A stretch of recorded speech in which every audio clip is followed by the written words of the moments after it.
Let's see. Yeah, that seems about right. I imagine we'll have Fox doing it and all that kind of stuff. Yep.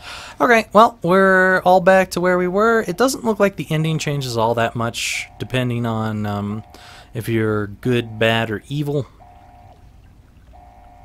And neutral somewhere in there. Apparently there's more evil than there is anything else.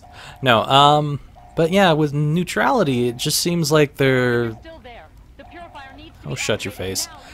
It just seems like when you're neutral, the only thing that happens that's really different is they say it's a harsh wasteland, and then they don't say anything else. It's like you didn't turn this way, you didn't turn that way, so you weren't good, you weren't bad, but okay, kind of thing.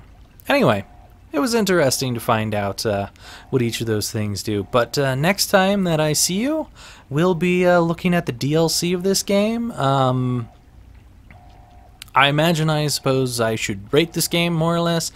The problem is I'm probably going to be biased. The reason that I play this game, some of you may know it, some of you may not, because you may or may not have watched the rant I had about Bethesda.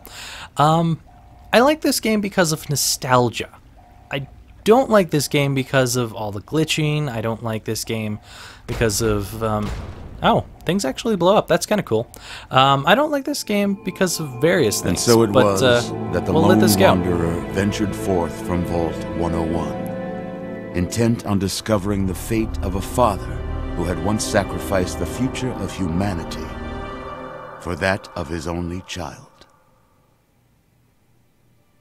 The capital wasteland proved a cruel, inhospitable place, but the lone wanderer refused to surrender to the vices that had claimed so many others.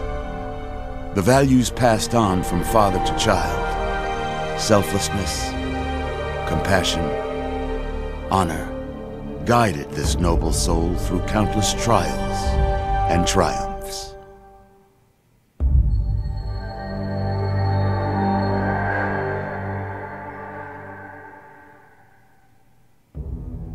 It was not until the end of this long road that the lone wanderer was faced with that greatest of virtues, sacrifice. But the child refused to follow the father's selfless example. So ends the story of the lone wanderer, who stepped through the great door of Vault 101 and into the annals of legend. But the tale of humanity will never come to a close. For the struggle of survival is a war without end. And war never changes.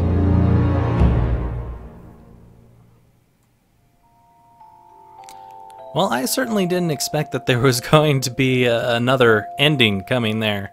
I thought that it was an unlimited time kind of thing. Oh, we actually get to see credits because of letting it explode like that. Interesting. So if you don't do anything, Broken Steel doesn't start. That's very interesting. So this is actually good because we can let the credits roll through here. But we will go back to Broken Steel with the original thing that I did. But like I was saying, I play this more for nostalgia purposes because I really liked the original Fallout and Fallout 2 games. Those were really awesome games with amazing stories. Bethesda here has basically just tried to copy those and copped out on a lot of things because those original games were pretty brutal and they went a lot further than this game was willing to go. Which I liked. It literally felt like an end-of-the-world scenario. Sure, that's an awful bad thing, but the fact that they were willing to go that extra distance made it feel real. Whereas this felt like it was a kiddie version, more or less, if you ask me. I don't know. There's just a lot of things that make it feel like a kiddie version. Plus, there's some serious glitches in this game, including glitches that make it impossible to actually win. As you saw, we've seen characters that need to initiate the ending sequence just get stuck in a chair, or whatever the hell that was. It might have been a cleaner robot or something. But the point is, it's a pain in the ass that a lot of these things happen. And at least 2 or 3 different times when I came in there to check out endings, she got stuck in those, in that cleaner robot thing. Yeah, like when I came back, I guess it was only 2 times, but when I came back to get the evil ending going, or actually the Fev ending, I guess, she was stuck again.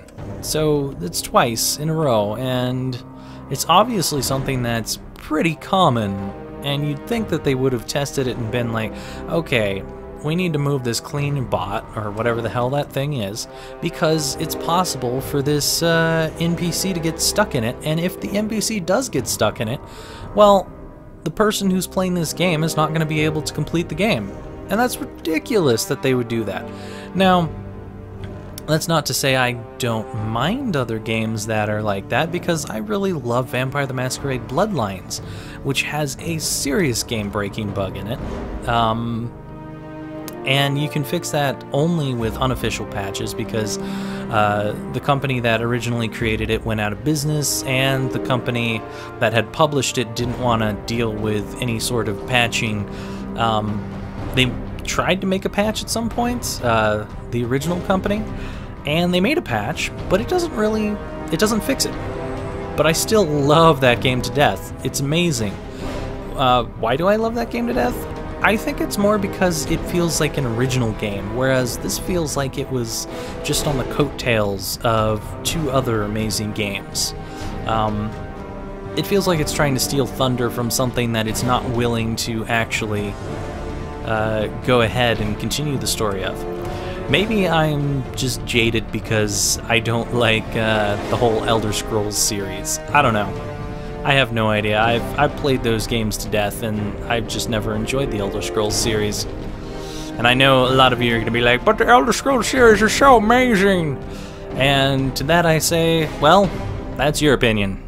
Mine is, I don't like it. I'm not really a big fan of Bethesda. There's very few Bethesda games that I really love. Fallout 3 is pretty good. It's pretty good. But mainly because I can look past things that I don't like about Bethesda because of the nostalgia factor. I would love Call of Cthulhu if it actually worked, but that game crashes for me every 5 minutes. I literally kept trying to play that through the crashes and dashed to different saves long ago just so I could get through that game, and I got pretty far into it, but at some point, it just crashed so much that I couldn't even get to the next save. And that was a pain in the ass. And then there was like a point where I was loading and it was causing me to fall off a rope for about an hour or 2 until I figured out I had to cause myself to look a certain way immediately, or I would fall off the rope when I loaded the game, and it was ridiculous, and you would die immediately. I don't like bugs like that. It's terrible. Someone should really fix that. But Call of Cthulhu, awesome game. It has Bethesda involved in it. Bethesda could pull off something that I like. For example, Dishonored. Dishonored so far does not seem to have very many bugs in it. And I love Dishonored. Of course, technically Bethesda wasn't the one who worked directly on it, but still, they're involved with it. And there are some Bethesda games that I like.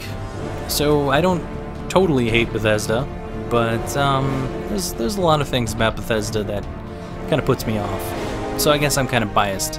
Anyway, with all that out of the way, I give this game about a 7 out of 10. It's not perfect, but it's pretty good, especially because of the nostalgia factor.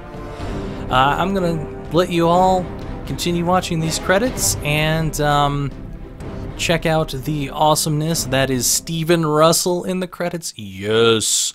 Stephen Russell, also known as Garrett the Master Thief from my favorite series of all time. The fact that he's in here makes me happy. What doesn't make me happy is that Thief 4 apparently isn't going to have Stephen Russell. Come on, guys. You can't have a Thief 4 without Stephen Russell. The hell are you talking about? whatever. We'll see how that goes. I'm probably gonna play Thief 4 at some point, but I don't know if I'm gonna like it or not, because it seems like it's Assassin's Creed and they've just completely gotten rid of Steven Russell. I don't know what to think about that. We'll see. It could be a really good game.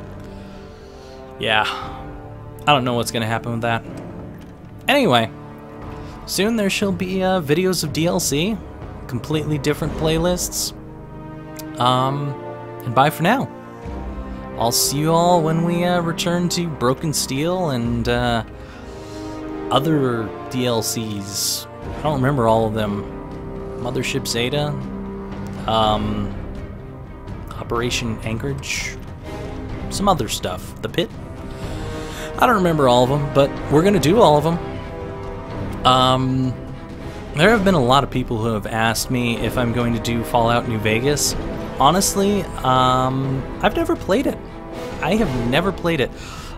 One of the main reasons I've never played it is because I never finished Fallout 3. I don't know why I never finished Fallout 3. Maybe it was because I kept getting distracted. This is the first time I've actually gotten through the entire game. Yeah, I'm the kind of person who gets distracted a whole lot. And if you've watched all of these episodes, you know that by now.